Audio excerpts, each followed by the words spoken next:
Everybody, Mike DeCepoli, Heritage Financial Advisory. Welcome to Heritage Insider Weekly for Saturday, March 7th, 2026. Hope you're all having a great week. Back again to update you on the ever-evolving markets and the economy. We held the video back again this week and to Saturday because given the business of war and the nature of a lot of things that tend to happen Friday evening into the early morning hours of Saturday, we wanted to hold back to see if there was any additional developments that we needed to include in our video this week. So we have a lot to talk about. We have some economic data. We have naturally a lot of geopolitical tension going on. We're going to look at the markets, of course, how they reacted this week, some different specific areas of the market that we're keying in on that can act as clues as to where we go next. So let's get right to it. So first, let's start with, we had a jobs report on Friday, yesterday morning, and it was not a good one. The U.S. payrolls unexpectedly fell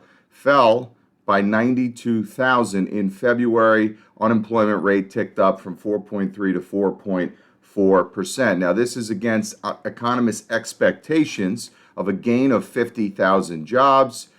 So naturally, a lot of surprise there in the number. We've dug through these numbers. There is a couple outlier events that contributed to this negative number. One of them was the healthcare strike. Kaiser Permanente accumulated or contributed a loss of 28,000 jobs to this 92,000. And then economists from the Congressional Budget Office estimate that about another 38,000 jobs were lost in leisure and hospitality due to the winter weather. So when you add that up, of the 92,000, you get a decent chunk of that was from some shorter term things, and those jobs will come back online. But nonetheless, losing jobs is losing jobs, and that's certainly not something that you want to see with the economy. And one thing of note, that I think it needs to be said is that when you take job losses and combine them with the fact that we have a war or operations, whatever you want to call it, going on,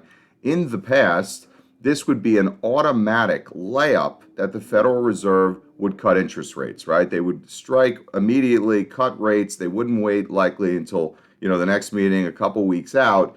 And unfortunately, we are in a time here where it is undeniable that the Federal Reserve has become politicized. And certainly the administration has played a role in that, constantly attacking the Fed, but the Fed has done their own damage as well to their own credibility. And so hopefully, there's 12 members of the Federal Reserve, and hopefully they get their act together and realize if you look at historical precedents in times of war and potential job losses, right, this is not the time to play politics. So we will see. There's a Fed meeting 2 weeks out. Right now, the prediction markets have it as a less than 2% chance that the Fed will cut rates at that meeting. I think that's underpriced. I'm not saying it's a guarantee that they will cut rates, but I think the markets may come around to the idea over the next 2 weeks that the Federal Reserve should take a precautionary, call it an emergency cut, if you will. Remember, folks, we're nowhere near 0% rates. The Fed's still holding up around 4.5%, 5%. So there's a lot of room below them to come down. And if they come down and decide a few months later, right, that the war operations caused some sort of an inflationary shock through the oil markets, they can always go back up. So I think we'll withhold judgment on that, but we'll see where we'll revisit that next week and the week after as we lead up to the Fed meeting and see exactly what happened there. So 92,000 job loss. We'll see if any of those jobs come back online next month. But if the Fed's dual mandate, right, is price stability and labor growth, one of them is flashing at least a yellow light at the current time. So let's take a look at the market, right? We went to bed last Friday night. We woke up to a war with Iran on Saturday morning. So a lot of anxiety over the weekend, right? I'm sure many investors wondering what markets would look like on Monday. And we talked about how you can look at the crypto markets that trade 24/7, 365 as kind of an off-market, off-hours proxy of risk, right? Not a guarantee where each individual stock is going to go based on, Bitcoin and the likes, but it's something to notice. And so once the news had come out on Saturday that Khamenei was dead, we did see somewhat of a rally in crypto markets. Markets for the equity side of things still opened down on Monday, But as we anticipated, we actually did get a strong rally to close higher on Monday. So that's good, right? But that's only one day. And the rest of the week saw a lot of choppiness. So let me just move around a little bit here. I want to get myself to the side. So we saw a lot of choppiness this week. If you look back at the week that was, markets opened down on Monday and finished higher.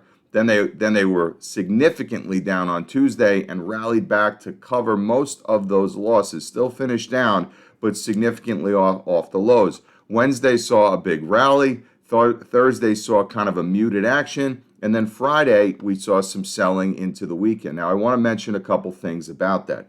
First of all, when you think about not really long-term investors, but more of the traders, if you will, institutional hedge fund managers, when you see war operations going on, right, many of them kind of make a decision that says, you know what, I don't want to be a buyer on Friday into the weekend, right? I don't want to wake up Saturday with another surprise or another operation or what have you. And so it turns into, instead of a panic selling environment, it just turns into more of a buyer strike, right? A lot of people say, you know what, fool me once, you're not going to fool me twice. If you bought stocks last Friday and woke up to that new Saturday, you were kind of displeased. And so a lot of folks, I think, taking the approach and to say, you know what, I'm not really going to, add any additional investment, right, on Friday into Saturday. Couple things to notice about this, and we're going to make a few changes together here to the chart, but a couple things to notice is that for all the negatives and the fear, right, look at the volume for the first couple days of last week, right? A lot of green bars there would suggest that buyers are outweighing sellers, right? So for all the fear that's out there about this, okay, and remember, when these things happen, the market is just searching for information and clarity, right? And so, yes, we have now removed the what if about Iran, but now we've moved to a different set of circumstances around what if, right? What comes next? How long will this last? How long will we be there? Will we have ground troops? Won't we have ground troops, right? So take the news as it comes out with a grain of salt. The market tends to figure these things out far before news anchors do. And so you saw a lot of buyers showed up last week. And then, of course, as we just mentioned, towards the end of the week, right, a little nervousness into the weekend and more sellers than buyers. But one thing is that's notable here to us is that it was not overwhelming selling, right? You would think if you watch the news and see these developments, there must be mass panic in the markets, right? The sellers didn't even outweigh some of the selling that we saw back at the end of January. Okay, we saw more sellers with more propensity back at the end of January and into early February than we saw this week, right?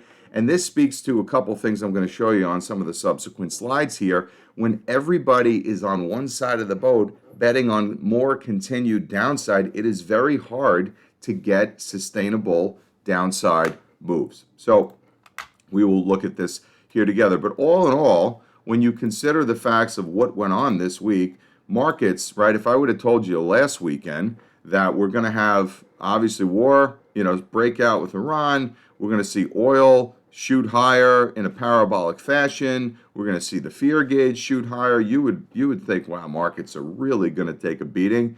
And ultimately, markets were down about 1.5% to 2% this week. And what's interestingly enough is some of the areas of the market that we've spent a lot of time recently, software being one of them, and I'm going to share some visuals with you in a moment here. Software was up this week, right? Totally, completely unbothered by the events in the Middle East. So you got to ask yourself, if this is leading to the end of times, we're not going to need any software, right? And so the fact that software stocks are starting to gain their footing and move higher is a very good sign. So we're going to make a few adjustments here, nothing being adjusted with our mid-year target. We remain very consistent in our expectations that that's where we're headed. But clearly, right, the fake out zone here, which did see some fake outs, has lasted longer, right, than initially thought. Now, if you thought that back in November or December that I could have predicted 3 months out that we'd go to war with Iran, then you probably think I'm in the wrong business, but I am not a geopolitical expert. And so what we're going to do is we're going to acknowledge here that, yes, the fake out zone is still going on, and we believe that this period of time has clearly been extended, right? So we're going to extend that a little bit.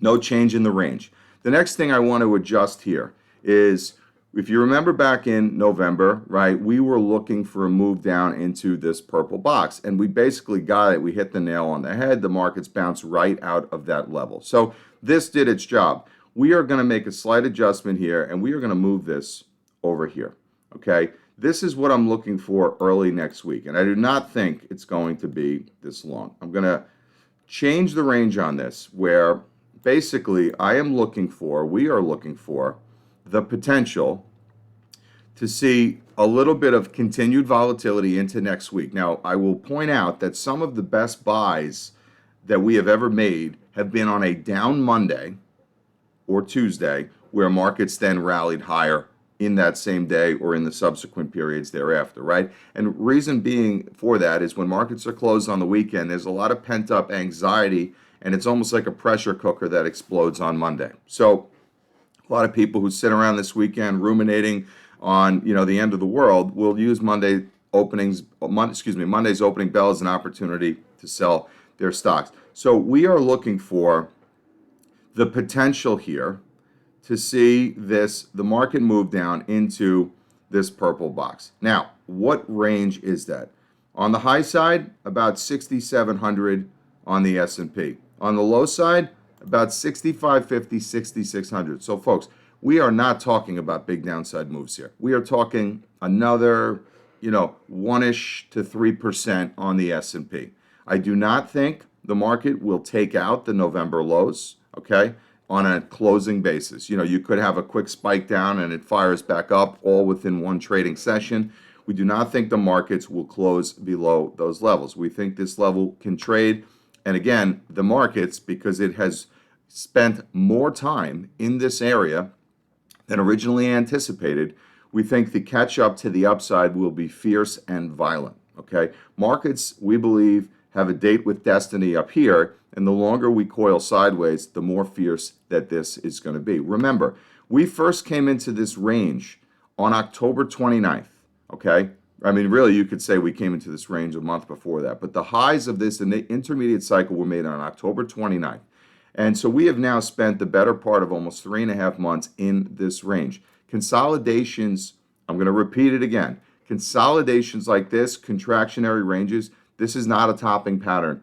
This is a continuation pattern, continuing higher, okay? Topping patterns tend to be a lot more sharp looking, and if we ever see one, we'll certainly share it with you, but this is not that. You can go back to January and February of 2021 and look at the markets then. That was what a topping pattern looked like. So we think that this purple box could trade. Doesn't have to, right? They could announce a ceasefire over the weekend. Markets could be up and away. But again, we are moving forward towards that point of clarity. We got the earnings out of the way. They were very good. Now we know what's going on in the Middle East. I think it's pretty safe to say the U.S. is going to come out on top of this. They are decimating Iran's military capabilities. You've seen some reports this week, this could go on until September. I don't know what would be left of Iran come September, given the pace of the operations as they've been taking place so far, but I'm not here to opine on that. So let's look for that. Let's look for a potential quick move down, and then up we will go. Another thing we want to look at as we talk about areas of the market that have been completely unchanged. Let me just find... We talked a lot about software, okay? We talked a lot about software the last couple weeks, how software was being sold into oblivion under the guise or under the narrative that, AI is just going to replace software, right? Don't need it anymore. All these companies are going out of business. Look at the move, right? First of all, look at the volume in software, okay? A lot of buyers showing up. So these folks, us included in this group, certainly don't think the world is ending, okay?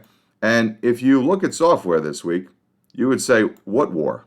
Don't see much of a war here in this sector, okay? So this speaks to the oversold nature of stocks, right? When fear takes over, when panic takes over, people sell first and ask questions later, and then you get these types of opportunities, right? We own software stocks. We've added to software stocks throughout this because we think that this is the time when big money is made, when nobody is thinking, right? When everybody's thinking the same thing, which was this phase here, everybody was thinking the same thing.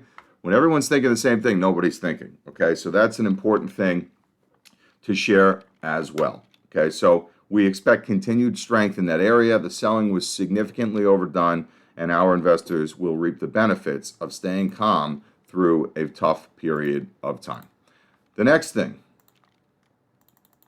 this is what we call put delta positioning. All right, summarize or to simplify that, this is the amount of hedge funds that are betting on downside. They're holding puts, right? And so the lower these blue lines go is the more people or more hedge funds or institutions that are holding what we would call downside protection, right? Betting on a downside move in the market.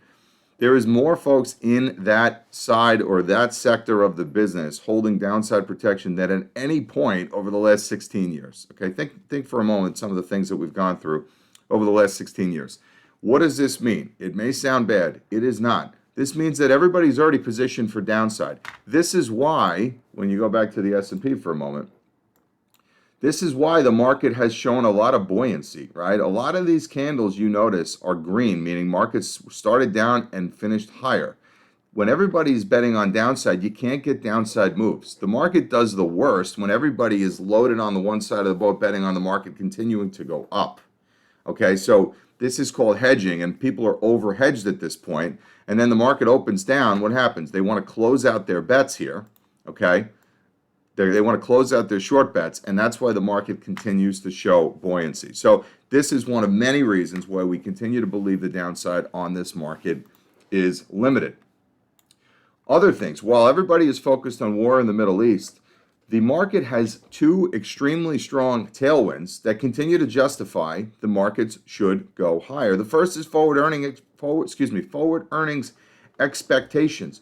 Look at the earnings expectations for this market, right? If you follow along the graph here, you can see markets had some trouble in 2022. That's when expectations for earnings were going down. Then they bottomed around late 22, August, September, October, and have been marching higher since. And what has happened since then? Markets have been marching higher. So again, this is not one person or one firm's opinion on earnings expectations. This is raw data telling you that earnings are going to continue higher. Also, margins continue to expand, right? Again, save for COVID, right? Generally speaking, markets peaked in 21, margins went down, markets went down, margins bottomed out, and we continue to see margins go higher. This is one of the pillars of our AI thesis, that AI increases efficiencies and optimization, and when that happens, company margins increase, which means profitability increases, which means stock prices increase, right? So again, major tailwind to the market, raw data. Nobody's focusing on this right now. They will come back to focus on this again, right, when the fog of war clears. But this is something that is suggestive of higher prices. Also, good time to dust this off, right? The chart of fears, Dow Jones, going back to 1900, folks. The moral of the story, or the message to take away from this, is markets are extremely resilient. This is not the first time we've dealt with some geopolitical crises. This is not going to be the last time we deal with a geopolitical crisis. Markets will react in the short term. You saw that this week. But all in all, I think a 2% move in the markets this week is a pretty good sign of resilience for the markets. Markets continue higher over time. Why? Because they care more about profits and margins in the longer term scope of things than they care about geopolitical events. So sure, we do not want to see a nuclear Iran. We do not want to see a nuclear war, regardless of who's firing the nukes. But this suggests that this time will not be different. Markets will get over this. They tend to move past war pretty quickly, and naturally, markets will continue higher. Also, let's dust this one off from last week. Remember, we talked about a couple of the leading growth stocks in the market, right? And all the fanfare was on Palantir, but here's a couple others that we had included just to say, hey, are growth stocks going out of business? Or is this just what we would call a garden variety technical retest, where markets broke out to the upside, came back down to retest that level, and continue their upside? Right now, this was from a week ago. Keep this in your mind for a moment. Take a mental picture. Let's take a look at Palantir together. And let's hold on a moment. What do you know? Palantir, beside the fact that they're in the business of war and software, so double whammy in a good way for them this week, Look at the perfect reaction off that level, right? There was last year's peak, the retrace, the breakout, the retest of that level. Perfect, perfect, perfect retest. Up and away. Palantir goes. Palantir up 8 days in a row. Okay? 8 days in a row. So again, when stocks are falling, noise gets loud. When stocks are rising, they get largely ignored. So we think that this was nothing more than that, a perfect retest for growth stocks. And I'm not going to waste time on stocks that we do not own, but you can go look at the other ones included in that chart. They are behaving the same way. We think the Palantir story, amongst others, is far from over. Okay, let's continue. Investor sentiment. This is the institutional side of investors. Bears continue to outweigh bulls. A lot more on pickup and uncertainty this week, right? So last week the neutral camp was 27%. Now it's 31%. So we've grown the amount of institutional investors that are really just unsure of what exactly is going on. But nonetheless, 35.5% bears, 33% bulls. Good numbers here. This is why, again, we think the downside is pretty capped, because you already have a large number of people who are bearish on this market. Also, let's take a look at fear and greed, right? Our retail investors, okay? 27, fear, you would expect that. A week ago it was 38, right? So you're getting exactly the reaction that you would want to see from retail investors, right? They don't know what's going on. They don't have a video like this to watch to get context on all these moves, and they're terrified. And who could blame them?